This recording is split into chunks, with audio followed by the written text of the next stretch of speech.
ઇતિહાસની અંદર પહેલી વાર આવો વિડીયો બની રહ્યો છે. તો રાત્રે 2 વાગે કોઈ મળવા આવ્યું હોય, 2 વાગે મેં દરવાજો ખોલ્યો હોય, મળવા માટે પીછળ કામ માટે બધા દરવાજો પણ મળવા આવ્યો.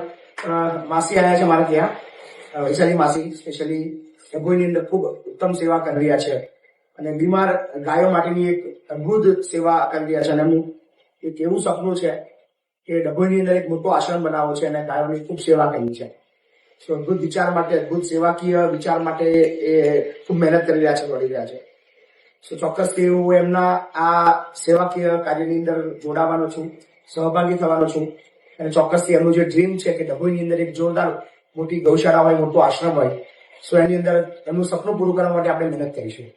થેન્ક યુ માસી, આપ વધારે અમારે ત્યાં મહિપતસિંહ ફાઉન્ડેશનની મુલાકાત લીધી અને અમે આશા રાખીએ છીએ કે આપ ચોક્કસથી ફરીવાર આવશો અને અમારા બધા વડીલો અને અમારા બાળકો સાથે ટાઈમ વિતાવશો.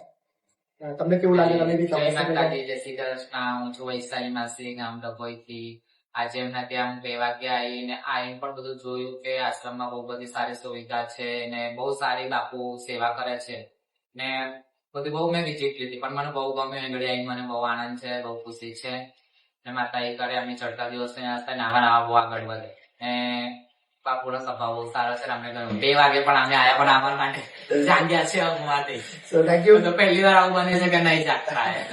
રાત્રે 10 વાગ્યા પછી લગભગ જાગતો નથી ક્યારે હું, પણ ખૂબ આનંદ આવ્યો.